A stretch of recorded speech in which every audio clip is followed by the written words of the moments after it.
घनन घिर घिर आए बदरा घन घन घोर कार चाय बदरा. ശ്രീഷ് അശ്വിനെ ഒളിച്ചടക്കി ഇവരെ നിന്ന് പാടുന്ന കാണാൻ തന്നെ ഭയങ്കര രസമായിരുന്നു അല്ലേ? 5 പേര് കൂടി പാടിയ പാട്ടാണ് ഇവന്മാർ 2 പേരും കൂടെ ഇന്ന് പാടിയത്. എന്താ പറയാ, പൊടി പാറിച്ചു 2 പേരും. കണ്ണൻ അടിപൊളിയായിരുന്നു. ഈ പാട്ടിൽ എനിക്ക് തോന്നി മികച്ചു നിന്നത് വോയിസിൻ്റെ കാര്യത്തിലും കണ്ണനാണ്.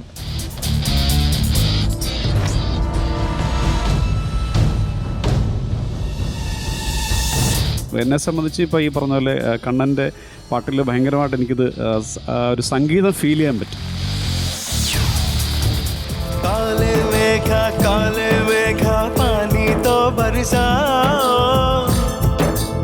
ശ്രീജിഷ് ഈ പറഞ്ഞ പോലെ വോയിസ് ഒരു രക്ഷയില്ലായിരുന്നു.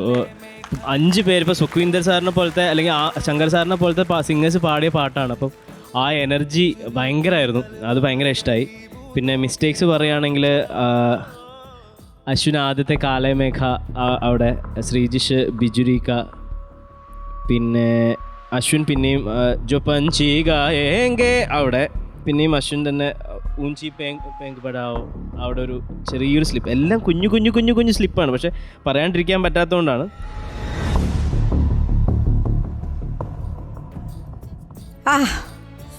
എന്തൊരു സുഖമായിരുന്നു ഇവർ രണ്ടുപേരും പാടിയത്. എനിക്ക് ആക്ച്വലി കുറച്ച് ഞാൻ അശ്വിൻ്റെയും ശ്രീജിഷിനെ എഴുതി വെച്ച് ഞാൻ വെട്ടിക്കളഞ്ഞു. എനിക്ക് I don't want to tell anything.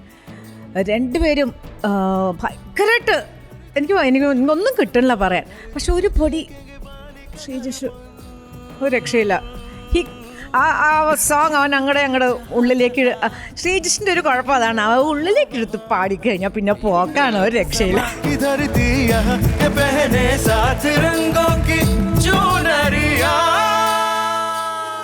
സരിഗമപയുടെ ഏറ്റവും വലിയൊരു പ്രത്യേകത എനിക്ക് തോന്നിയിട്ടുള്ളത്, ഈ നമ്മൾ ഒരു പാട്ട് കമ്പോസ് ചെയ്യുമ്പോൾ ഇതൊന്നും ഒരിക്കലും ലൈവിൽ നമ്മൾ പ്രതീക്ഷിക്കില്ല. സ്വപ്നത്തിലും വിചാരിക്കാത്ത പാട്ടുകളുണ്ട്. ഒരിക്കലും ലൈവിൽ ഇത് വർക്കാവില്ല, ലൈവിലൊന്നും പോസിബിൾ അല്ലാന്ന് വിചാരിച്ച പാട്ടുകളൊക്കെയാണ് ഇവിടെ ഏറ്റവും കൂടുതൽ സരിഗമപ കേട്ടിരിക്കുന്നത്.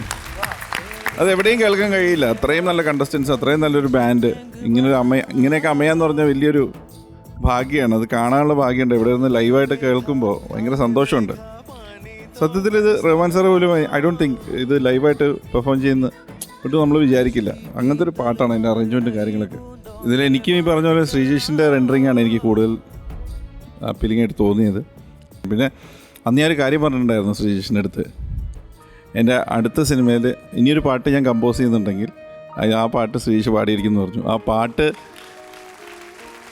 ആ പാട്ട് ജനിച്ചു മോനെ. കണ്ണാന കണ്ണേ കണ്ണാന കണ്ണേ എൻ മീതെ സായവാ മുന്നാന നെഞ്ചൈ പൊന്നാന കയ്യാൽ പൂ പോലെ നീവവാ. അടുത്ത ഞാൻ കമ്മിറ്റ് ചെയ്യാൻ പോകുന്ന സിനിമയിൽ is gonna Singh for me. நான் பார்த்து நின்றேன் பொன்வானம் எங்கும் என் மின்னல் தோன்றுமா தண்ணீராய் மேகம் தூரும் കണ്ണീർ ചേരും കർക്കണ്ടായി മാറും. ആ പാട്ട് ജനിച്ചു. ആ പാട്ട് അതായത് അന്ന് പറഞ്ഞതിന് ശേഷം അടുത്ത ഒരു വിത്തിൻ 2-3 ഡേയ്സ് ഞാൻ എൻ്റെ കമ്പോസിങ്ങിലോട്ട് കയറി. അതിന് ശേഷം കമ്പോസ് ചെയ്ത പാട്ടാണത്. ആ പറഞ്ഞതിന് ശേഷം ആദ്യമായി അടുത്ത കമ്പോസിങ്ങിന് ഇരുന്നൊരു സിനിമയിലെ പാട്ടാണത്. ആ പാട്ട് തന്നെയാണ് മോൻ പാടാൻ പോകുന്നത്. സോ അതിൻ്റെ വരികൾ ഇപ്പോൾ റഫീഖൊക്കെ എഴുതിക്കൊണ്ടിരിക്കുകയാണ്. അതിൻ്റെ ഫൈനൽ ടച്ചസ് നടന്നുകൊണ്ടിരിക്കുകയാണ്. അത് കഴിഞ്ഞാൽ ഞാൻ പാട്ട് നിങ്ങൾ വന്ന് പാടിക്കോ. ഓക്കെ.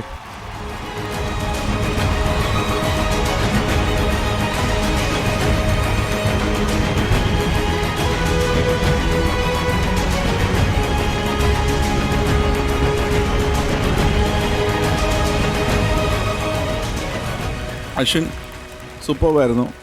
ശ്രീജിഷിനൊപ്പം ആ ഫീൽഡിൽ പിടിച്ചേക്കാന്ന് പറഞ്ഞാൽ കുറച്ച് ബുദ്ധിമുട്ടായിട്ടുള്ള കാര്യമാണ്. കാര്യം ശ്രീജിഷ് ഒരു നേച്ചർ സിംഗറാണ്. അദ്ദേഹം പ്രകൃതിയാണ് പുള്ളി പാടുന്നത്. അതിന് മുമ്പിൽ ആർക്കും ഒന്നും ചെയ്യാൻ പറ്റില്ല. അതുകൊണ്ട് എന്താ പറയുക, അശ്വിൻ ഓൾസോ ഈക്വലി ടാലൻറ്റഡും അത്രയും പെർഫെക്ഷനിസ്റ്റുമാണ്. സോ എല്ലാവരും പെർഫോമൻസും കണ്ട സ്ഥിതിക്ക് ശ്രീജിഷിനെ ഇവിടെ അഭിനന്ദിക്കാതിരിക്കാൻ പറ്റില്ല, അത്രയും ബ്യൂട്ടിഫുൾ ആയിട്ട് പാടി. प्रेम की भरगा में भीगे भीगे तन मन धरती पे देखेंगे पानी का दर्पण. എൻ്റെ കണ്ണാ, എന്താടാ നീ പാടിയത്, ഒരു രക്ഷയില്ലായിരുന്നടാ. സൂപ്പർബായിരുന്നു. സത്യം പറഞ്ഞാൽ എനിക്ക് ഈ പറഞ്ഞ പോലെ ഈ ഒരു കുഞ്ഞു തെറ്റെന്നൊന്നും പറയാനൊന്നും എനിക്ക് തോന്നുന്നില്ല. കാരണം അതിൻ്റെ അപ്പുറത്ത് നിങ്ങൾ രണ്ടുപേരും കൂടിയിട്ട് തന്നു. ആ ഒരു എക്സ്പീരിയൻസിനാണ് സത്യം പറഞ്ഞാൽ ഞാൻ വാല്യൂ കാണുന്നത്. അപ്പം താങ്ക് യു സോ മച്ച്. പിന്നെ ശ്രീജിഷ്, കൺഗ്രാജുലേഷൻസ് എടാ. ഇവിടുന്ന് ഇറങ്ങി പോകുന്നതിന് മുമ്പ് നീ എന്തായാലും ഒരു 2-3 പാട്ടുകൾ മിനിമം പാടിയിട്ടുണ്ടാവും. താങ്ക്സ് ടു സാരിഗമപ്പ, യുനോ, ഈ ഒരു എക്സ്പീരിയൻസ് നമുക്ക് എല്ലാവർക്കും തന്നതിന്.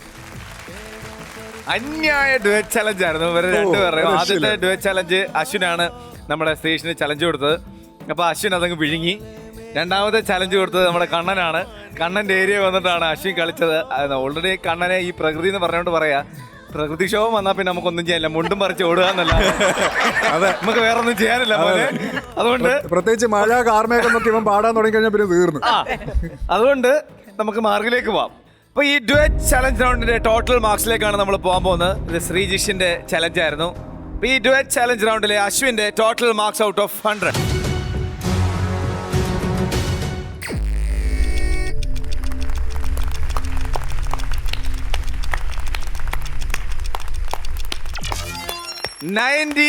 Out of 100.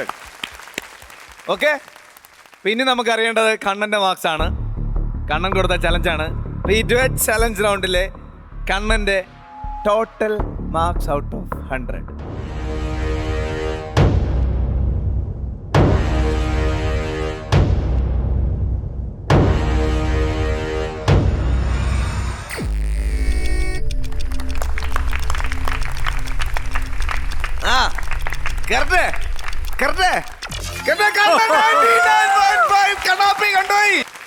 ഈ ചലഞ്ച് കണ്ണാപ്പി കൊണ്ടുപോയി. അപ്പൊ ഇനി നമുക്ക് അടുത്ത പെർഫോമൻസിൽ കാണാം.